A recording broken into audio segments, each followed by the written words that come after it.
It isn't every day that a small plane crashes or makes an emergency landing. So when two did in our area less than 1 week apart, we had questions. NBC10 investigators found the planes have something in common, the same engine manufacturer, and it's based here in Pennsylvania.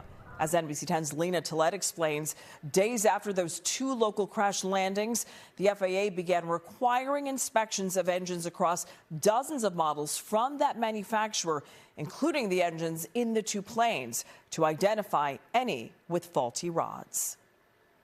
We're having a little engine power returning back towards the field. I've got parts of loss of power. Within just a few days, two calls into air traffic control towers and two planes in trouble. One crashing in a field, hitting a tree in northeast Philadelphia. The other, emergency landing on busy I-78 in Lehigh County. In that area, the highway's the best thing I got. The exact causes of these crash landings remain under investigation.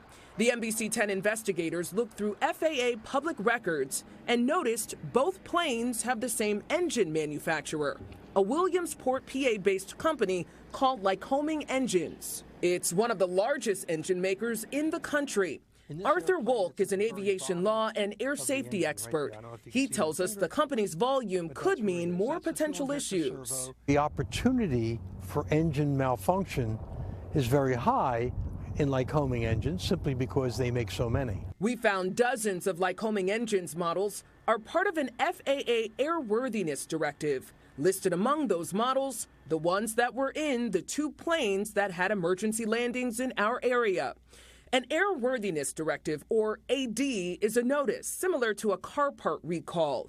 The FAA issues them when they identify an unsafe condition that needs to be addressed. This directive says it, quote, was prompted by several reports of connecting rod failures, which resulted in uncontained engine failures and in-flight shutdowns, end quote. The FAA released this AD in March, but it did not require any action until April 8th, days after both planes were forced out of the sky. Because the investigations in these two crashes are ongoing, it's unclear if this specific engine issue played a role in those crashes. But a spokesman for the NTSB says it does make them ask questions. Anytime that we see a trend, or if the FAA sees a trend, we're going to start to connect those dots to see if there's some sort of broader safety issue that can be addressed. This is the third AD addressing rods in Lycoming Engines. The initial one from 2017 focused on 778 engines only.